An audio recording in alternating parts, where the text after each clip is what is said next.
primeiro e-mail veio do João Silva, que escreve assim: Padre Fábio. Não, desculpe, o endereço é do João, mas quem escreve é a Andréia. Meu nome é Andréia, escrevo em nome de toda a minha família.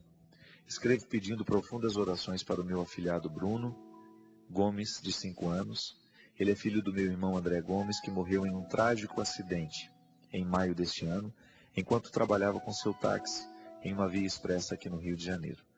Desde então, meus pais, João e Cremilda, eu, Andréia e minha cunhada Carla, estamos notando uma profunda tristeza nessa pequena criança que tinha um amor incondicional pelo seu pai.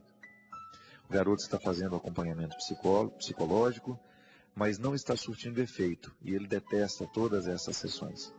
Pedimos com toda humildade sua orientação, já que também estamos machucados e doloridos com a partida prematura do André. Ajude-nos a lidar melhor com essa dor e a amparar este menino que é muito amado, e que foi muito esperado e que agora com certeza sofre a falta do pai querido. Muito obrigado, Andréia. Minha filha, a primeira preocupação que a gente precisa ter, quando alguém vai embora da nossa vida de maneira definitiva, eu sempre digo isso, e a psicologia nos ajuda a entender, né? Que nós precisamos organizar o luto. Organizar o luto é aquele processo que toda pessoa precisa passar e que é diferente de uma pessoa para outra.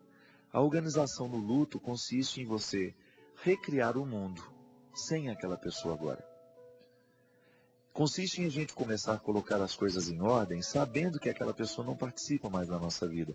O mundo fica diferente, o mundo fica totalmente modificado. Claro que numa criança, e os psicólogos até dizem isso, o processo pode ser até mais simples, mais fácil de ser organizado. Porque uma criança, ela vive um processo muito diferente de um adulto.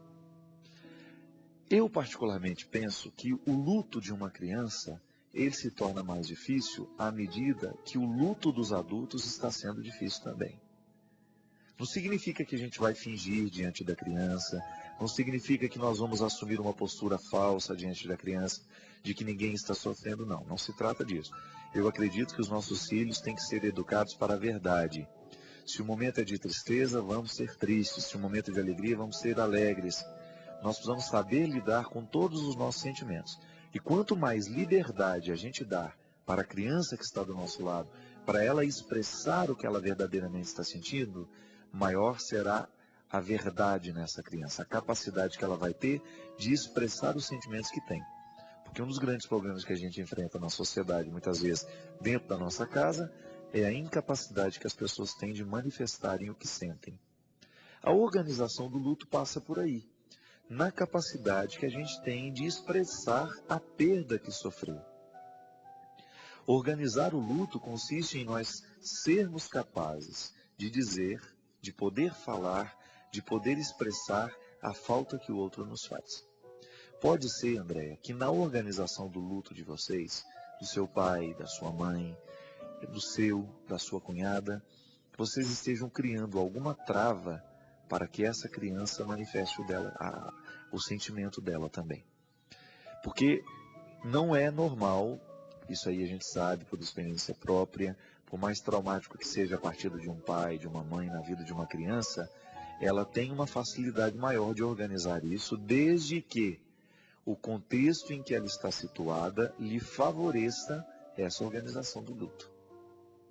Eu tenho meu amigo lá em Petrópolis, o Murilo Terra, que ele está cuidando do Vitor, um garoto lindo, um menino cheio de vida, que passou pela tragédia, eu digo isso que chega a ser uma tragédia, de perder o pai e, alguns anos depois, perder a mãe também, e ficar praticamente sem os referenciais afetivos que são próprios de uma criança. Imagina você, aos 10 anos de idade, já ter perdido pai e mãe. E hoje, é claro, o Vitor enfrenta as dificuldades que são próprias de alguém que passou por 2 momentos trágicos, mas está muito bem integrado à nova família. Murilo levou para dentro da casa dele e o assumiu como um filho.